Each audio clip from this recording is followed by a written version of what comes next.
On vit des temps éprouvants, stressants, n'est-ce pas? Et beaucoup se demandent, mais comment tout cela va-t-il bien finir? Alors dans cette vidéo, je voudrais vous parler d'un personnage biblique qui lui aussi a vécu dans une période très sombre de l'histoire de son pays. Et nous allons voir ensemble comment il a réagi. Je lis avec vous dans le livre du prophète Habakkuk, au chapitre 1, les versets 2 à 4, qui est la première réaction, la réaction instantanée, naturelle que l'être humain a quand des temps difficiles se passent. Voici ce que dit Habakkuk le prophète à son Dieu. Jusqu'à quand, Seigneur, vais-je appeler au secours sans que tu m'écoutes? Et vais-je crier à la violence sans que tu nous en délivres? Pourquoi me fais-tu voir tant d'injustice? Comment peux-tu accepter d'être spectateur du malheur? Autour de moi, je ne vois que l'oppression et la violence. Partout éclatent des procès et des querelles. La loi n'est pas appliquée et la justice n'est pas correctement rendue. Le méchant l'emporte sur le juste et les jugements sont faussés. Peut-être tu te dis, mais on dirait que c'est quelqu'un qui parle à l'heure d'aujourd'hui devant tout ce qui se passe et qui crie vers le ciel, Seigneur, pourquoi t'entends pas ma prière? Seigneur, pourquoi me fais-tu voir tout ce mal qui déferle dans ce monde? Pourquoi, Seigneur, la loi n'est-elle plus respectée? Pourquoi, Seigneur Jésus, les méchants l'emportent sur les justes? La première réaction, quand les temps vont mal, c'est dire Dieu, où es-tu? Dieu, que fais-tu dans tout cela? Et c'est peut-être la question que tu te poses quand tu vois ce qui se passe aujourd'hui dans notre monde. Alors Dieu va donner à son prophète Habakkuk une première réponse. On la trouve au chapitre 1, verset 6. Dieu dit, je vais faire venir les Babyloniens, ce peuple cruel et déchaîné. Ils parcourent le vaste monde pour s'emparer des terres d'autrui. C'est comme si le Seigneur dit à Habakkuk, tu te plains de toutes les mauvaises choses qui se passent dans ton pays et tu as raison. Je sais et je vois aussi et je vais régler ce problème. Et je vais le régler en envoyant les Babyloniens contre ton pays, contre Jérusalem. Ça va être le moyen que j'utilise pour exercer ma justice et faire cesser le mal dans ton pays. Et là, ce que Dieu va dire au prophète ne le satisfait pas. Et il va avoir une deuxième réaction à Habakkuk. On la lit au chapitre 1, verset 12, où il dit, mais Seigneur, tu as choisi et tu as affermi ce peuple ennemi pour qu'il exécute ton jugement sur nous. Mais Seigneur, je ne te comprends pas. Tu sais très bien que les Babyloniens, c'est un peuple cruel. Et tu vas utiliser un ennemi comme cela pour punir le péché de mon pays, Juda. Je ne comprends pas, Seigneur. Et parfois, on ne comprend pas pourquoi Dieu permet telle ou telle chose. On a l'impression que c'est pas juste, que Dieu se trompe de méthode, que ses manières de faire ne nous satisfont pas. Mais bien aimés, même si on ne comprend pas toujours, parce que les voies de Dieu ne sont pas nos voies, Dieu est juste dans tout ce qu'il fait. Et Dieu va donner une deuxième réponse à son prophète. On la lit au chapitre 2, verset 8. Il dit, voici ce qui va arriver à ce peuple dont tu dénonces la cruauté, Babylone. Il dit, vous, peuple de Babylone, dépouillez de nombreux peuples, eh bien, le reste du monde vous dépouillera aussi à cause du sang que vous répandez et de la violence avec laquelle vous traitez les pays, les villes et leurs habitants. C'est comme si Dieu dit, je connais aussi le péché de Babylone. Je connais aussi le mal que ce peuple fait. Et je vais aussi régler ce deuxième problème. Le premier problème, c'est que je vais régler le problème du mal dans ton pays, Habakkuk. Et puis je réglerai ensuite le problème du mal dans le pays de Babylone. Et puis Dieu va faire une troisième annonce à son prophète, on peut la lire au chapitre 2, verset 14. Et il annonce à Habakkuk qu'un jour, la terre sera remplie de la connaissance de la gloire de l'Éternel, comme le fond de la mer par les eaux qui le couvrent. C'est comme s'il dit, il n'y a pas juste un problème dans le pays de Juda, juste un problème dans le pays de Babylone. Le problème, il est dans tous les pays du monde, chez tous les êtres humains, toutes les ethnies. Il y a dans le cœur humain ce que la Bible appelle le péché, cette inclinaison au mal, à l'injustice, à la méchanceté, au mensonge. Et cela est universel. Et Dieu sait cela. Et s'il n'intervient pas, c'est qu'il use de patience. Mais il veut dire à son prophète, je sais le problème du mal dont tu souffres, dont vous souffrez, dont toi qui m'écoutes, tu souffres. Et Dieu dit, je vais le régler, et ce, d'une manière définitive. Un jour, Dieu va faire revenir celui qui nous a envoyé une première fois pour nous sauver, Jésus. Mais cette fois-ci, quand Jésus reviendra, ça sera pour juger la terre. Et il est dit que quand Jésus reviendra pour instaurer le royaume de Dieu, la terre sera alors remplie de la connaissance de la gloire de l'Éternel. Un jour, le mal sera éradiqué. Un jour, il n'y aura plus de larmes dans les yeux. Il n'y aura plus de cris de douleur, de détresse et d'injustice. Parce que Dieu va intervenir. Et un jour, il va faire cesser les mauvaises actions des hommes et va remplacer le royaume de Satan, le royaume du mal, par le royaume où sa gloire se manifestera et couvrira comme l'eau couvre le fond des mers. Alléluia. Mais, bien-aimé, il y a un mais.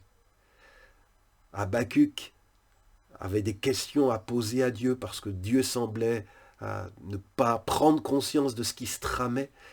Et Dieu lui dit non, je sais et j'ai mes réponses pour Juda, pour Babylone. Mais Dieu dit à son prophète, on le lit au chapitre 2, verset 3, « Le moment n'est pas encore venu pour que ces révélations que je t'ai données se réalisent. Mais elle se vérifiera, cette révélation en temps voulu.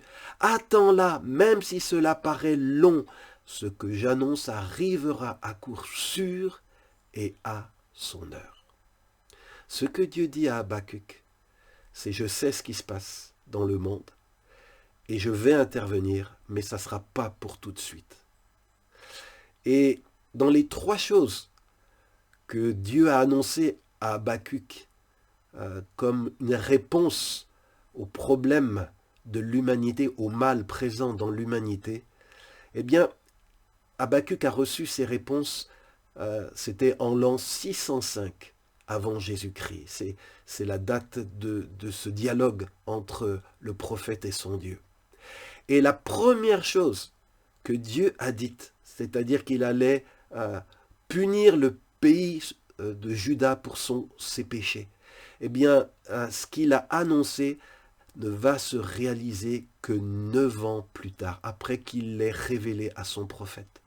Ce n'est qu'en 586, avant Jésus-Christ, que Jérusalem va être encerclée par les Babyloniens et que la population de Jérusalem, de Juda, va être emmenée en exil à Babylone. C'est la première réponse, ce que Dieu avait annoncé. Dieu avait dit, même si ça tarde, attends-le, ça s'accomplira certainement. Et ça s'est accompli. Il l'a dit en 605 et en 586. Ce que Dieu avait annoncé s'est réalisé. Donc Dieu ne zappe pas les choses. Et en son temps, il fait ce qu'il convient de faire. Et puis Dieu avait annoncé une deuxième chose, c'est qu'il allait aussi juger le mal que commet le peuple de Babylone.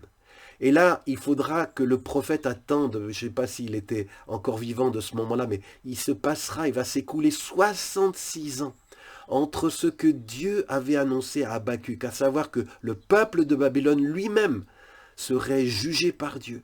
Eh bien, ce n'est qu'en 539, alors que ça a été révélé en 605 avant Jésus-Christ, mais en 539, eh bien, la ville de Babylone a été encerclée à son tour et prise par le peuple des Perses. Dieu a accompli en son temps sa parole. Dieu fait toutes choses belles et justes en son temps. Et la troisième chose que Dieu avait annoncée à son prophète Habakkuk, eh bien, elle ne s'est pas encore réalisée. Mais nous savons que si les deux premières se sont réalisées, cette troisième chose se réalisera à coup sûr, et nous l'attendons, le jour où la gloire de l'Éternel couvrira la terre comme l'eau le fond des mers. Ce temps messianique que Dieu annonce par sa parole, nous savons que nous le vivrons. Nous savons que le mal, un jour, prendra fin sur cette terre. Dieu l'a promis et nous avons la certitude qu'il tiendra sa parole. Parfois, voyez-vous, on a l'impression que Dieu est aveugle, que Dieu est sourd, qu'il est muet, qu'il est comme un vieillard impotent, dépassé par les événements qui se passent dans la société des hommes. Mais ce livre d'Habakkuk nous enseigne que non, que Dieu sait très bien ce qui se passe dans ton pays, dans ta famille, dans ton propre cœur, dans ta chambre, quand personne ne te voit. Dieu sait. Et Dieu apportera sa réponse à tout ce qui te révolte. Dieu apportera sa réponse à tes questions. Dieu apportera sa réponse à tes cris, à tes prières en son temps. Vous allez me dire, mais le temps de Dieu, c'est pas mon temps, et attendre, mais c'est difficile. Alors que devons-nous faire en entendant que Dieu règle les problèmes qui ont besoin d'être réglés? Eh bien, voici ce que Dieu a dit à son prophète Habakkuk. On le lit au chapitre 2, verset 4. Dieu a dit à Habakkuk, en attendant que se réalise ce que je t'ai annoncé, sache que le juste vivra par sa foi. Le juste vivra par sa foi. Ça veut dire, Habakkuk, tu n'es pas appelé à marcher par la vue, par toutes ces choses qui se passent, tout ce qu'on voit dans l'actualité, dans les journaux, à la télévision, sur Internet. Ne marche pas juste parce que tu entends tous ces bruits de guerre, de famine, d'intempéries, mais parce que tout cela nous déstabilise profondément.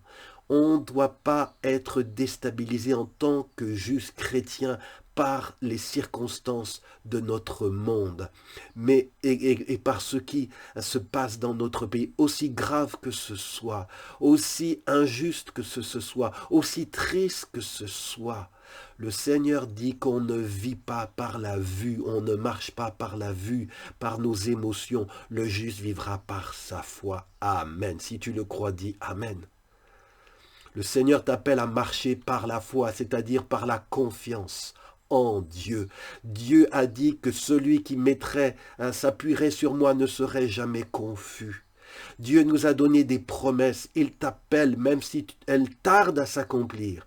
Le Seigneur te demande de vivre par la foi dans ses promesses, car elles sont oui et amen. Si Dieu a fait des promesses personnelles dans ta vie, elles se réaliseront. Ne te décourage pas. La promesse que Dieu avait faite à Abraham d'avoir un fils, elle a été attendue si longtemps. Mais Dieu a accordé cet Isaac de la promesse. Il t'accordera aussi ce qu'il a dit. Si tu as entendu correctement ou ce qui a été prophétisé sur ta vie était vraiment venait de Dieu, cela se réalisera. Alors, c'est comme si Dieu dit à Habakkuk, tu as l'impression, ou tu avais l'impression que je n'écoute pas tes cris. et tes prières. Et combien de fois, tant de chrétiens, quand la guerre a éclaté en Ukraine, tant de chrétiens ont prié, ont supplié, il y a eu des jeûnes pour dire que ça s'arrête, Seigneur.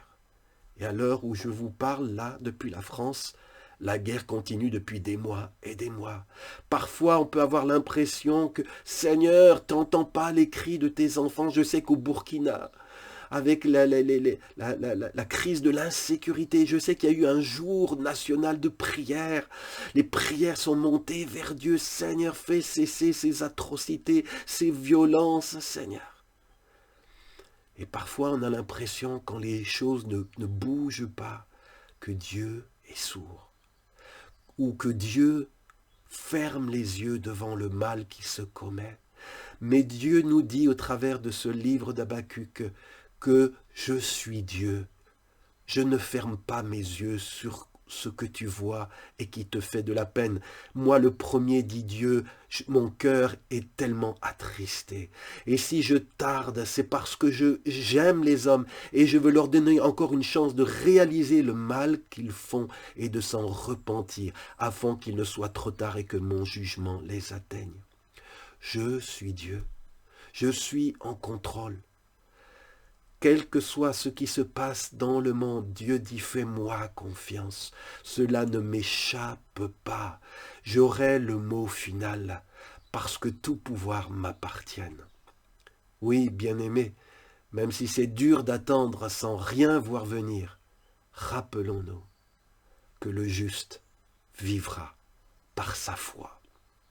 Et là, bien-aimé, écoutez bien la fin de ce livre d'Habacuc. La dernière réaction du prophète, nous pouvons la lire au chapitre 3, versets 17 à 19. Alors qu'il a commencé, sa première action, c'était de se plaindre, de dire à Dieu pourquoi, de faire des reproches à Dieu. Dieu lui a parlé, Dieu lui a annoncé 3 choses. Puis Dieu lui a dit, en attendant qu'elles se réalisent, tu dois marcher, Habacuc, par ta foi. Et voilà ce que cette réponse de Dieu va changer dans le cœur, dans l'attitude du prophète. La fin de son livre est comme ceci. On le lit chapitre 3, versets 17 à 19. Habacuc dit ceci. Les figuiers ne fleurissent plus. Les vignes ne donnent plus de raisins. Les oliviers ne portent plus d'olives. Les champs ne produisent aucune nourriture. Il n'y a plus de moutons dans les bergeries, plus de bœufs dans les abris. Mais moi, je trouve ma joie dans le Seigneur. Je suis heureux à cause du Dieu qui me sauve. Le Seigneur Dieu est ma force. Il me rend aussi rapide que les biches. Il me fait marcher sur les hauteurs. Waouh! Mais qu'est-ce qui s'est passé, Seigneur? Tu as vu comment il a commencé son dialogue avec Dieu? Pourquoi, comme lever le poing au ciel, et puis comment là il termine? Mais c'est quoi, Seigneur, qui a changé? Est-ce que c'est les circonstances du prophète qui ont changé? Est-ce que c'est les circonstances de son pays Juda qui ont changé? Non. C'est qui a changé? C'est le prophète, c'est Habacuc. Et c'est toi et moi qui devons changer. C'est que nos yeux, au lieu d'être fixés sur les malheurs, les circonstances, les choses tristes, déroutantes, qui nous perturbent, nos yeux sont appelés à nous tourner, à nous recentrer sur celui qui est l'objet de notre foi, Dieu le rocher immuable, le Sauveur Jésus qui nous a été envoyé et qui est fidèle, qui plaide pour nous. Et nous pouvons dire, même dans un monde difficile, même dans un monde rempli de difficultés, de problèmes, nous pouvons dire sans ignorer ce qui se passe et en compatissant avec ce qui se passe, mais sans se laisser démolir, sans se laisser achever par ce qui se passe, nous pouvons dire, parce que nous savons en qui nous avons cru, moi, dans ce monde, le secret de ma joie, c'est pas que j'ai plus d'argent, c'est pas que j'ai plus de pétrole, je sais pas, non. Ce qui fait ma joie, c'est le Seigneur. Je trouve ma joie dans le Seigneur. Je suis heureux dans cette vie, quelles que soient les difficultés que nous traversons, à cause du Dieu qui me sauve. Puisse beaucoup de gens au Burkina, puisse beaucoup de gens dans mon pays, la France, beaucoup de gens dans ton pays, trouver la joie du Seigneur qui est notre force. Le Seigneur Dieu est ma force. Je me dis, dans le monde où on est, comment les gens trouvent-ils le courage de continuer à vivre? Où trouvent-ils le courage? Quand tout va mal, quand on se pose des questions, quand on vit dans la peur, où trouver le courage? Le Habakkuk qui avait perdu courage, qui était découragé au début de son livre, dit le Seigneur Dieu est ma force. C'est comme ça qu'il termine son livre. Oui, proclame-le, dis-le. Dieu est ma force. Et si je m'appuie sur lui, je suis fort en lui. Il me rend aussi rapide, aussi agile que les biches. Il me fait marcher dans les hauteurs. Les gens disent le monde va se casser la figure, on va se casser la figure, le pays va se casser la figure, on va glisser la pente, on va se retrouver au bas du fossé. Mais moi je dis, parce que je sais qui est mon Dieu, qu'il me rend agile comme les pieds des biches et me fait marcher sur les hauteurs. C'est lui qui ne permettra pas que mon pied chancelle, lui qui est le gardien de ma vie. Oui, je passerai peut-être par la vallée de l'ombre de la mort. Oui, je traverserai peut-être des épreuves et des difficultés comme l'apôtre Paul l'a connu, comme mon maître Jésus l'a connu. Mais je sais qu'il a le pouvoir de garder mes pieds dans la paix, dans la justice, dans ce qui est agréable à Dieu. Vous savez, et je termine par là, en France, il y a, par rapport à tout ce qui se passe, le changement climatique, le manque de ressources, on dit que voilà, il n'y aura pas assez de gaz, de pétrole cet hiver pour se chauffer, il va y avoir des soucis, qu'en France, il faudra peut-être mettre le radiateur à 15 degrés dans les maisons. Et je sais que pour beaucoup d'entre vous, 15 degrés, c'est très froid. Eh bien, cet homme qui est un spécialiste de l'énergie, un spécialiste des problématiques que connaît notre monde actuellement, vous savez ce qu'il dit? Le monde va devenir plus compliqué. J'aimerais pouvoir vous dire autre chose. Et je ne dis pas ça comme si je me prenais pour un prophète, mais Dieu nous en parle dans sa parole, on le lit dans le livre de l'Apocalypse, mais aussi tant et tant de gens qui étudie ce qui se passe dans la terre, dit on a dépassé les limites. Et le monde dans lequel on va vivre demain, après-demain, va être un monde plus compliqué. Alors dans ce monde plus compliqué, plus difficile, où c'est qu'on va trouver notre force? Où c'est qu'on va trouver notre joie? Où c'est qu'on va trouver notre sécurité? Je ne sais pas pour toi qui m'écoutes, mais moi, la source de ma joie, c'est le Seigneur. Je ne sais pas pour toi, mais pour moi, la source de ma force, de mon courage, chaque jour, c'est le Seigneur. Je sais que Dieu peut nous faire marcher, même sur les pentes abruptes et escarpées de la vie. Je sais que même si la situation devait se dégrader en France, Dieu peut me faire marcher, même quand les choses s'écroulent autour de moi, parce que j'ai mis ma foi en lui. Le juste vivra par sa foi. Et si tu n'as pas la foi, ou si ta foi est faible, je prie maintenant, dans le nom de Jésus, que Dieu, par son Esprit Saint, fortifie ta foi. Que tu n'aies pas crainte, tu n'aies pas peur, tu ne sois pas paniqué, tu ne rouspètes pas contre le ciel, que tu te rappelles qu'il est Dieu, qu'il sait ce qu'il doit faire. On ne lui apprend pas son métier. Et que tu te rappelles cette parole. Mon frère, ma sœur, Dieu t'appelle. Fais-lui confiance. Marche par la foi et tu trouveras la paix, tu trouveras la joie que cette foi te procure. Je vous bénis au nom de Jésus et je vous donne rendez-vous comme chaque vendredi sur ma page Facebook, ma chaîne YouTube à Jean-François Gott. Si vous n'êtes pas encore abonné, faites-le. Si vous ne connaissez pas encore mon site internet, vous retrouverez sur mon site tous mes enseignements. Il y en a qui disent, ça me fait trop du bien vos enseignements, j'en voudrais encore davantage. Allez sur le site cdlr.fr, cdlr.fr. Et là, vous cliquez en haut dans le menu sur écrit, audio, vidéo. Vous aurez toutes sortes d'enseignements sur toutes sortes de thèmes. J'y ai posté les enseignements que Dieu m'a confiés pour encourager son peuple. Que Dieu vous bénisse. À vendredi prochain. Soyez bénis.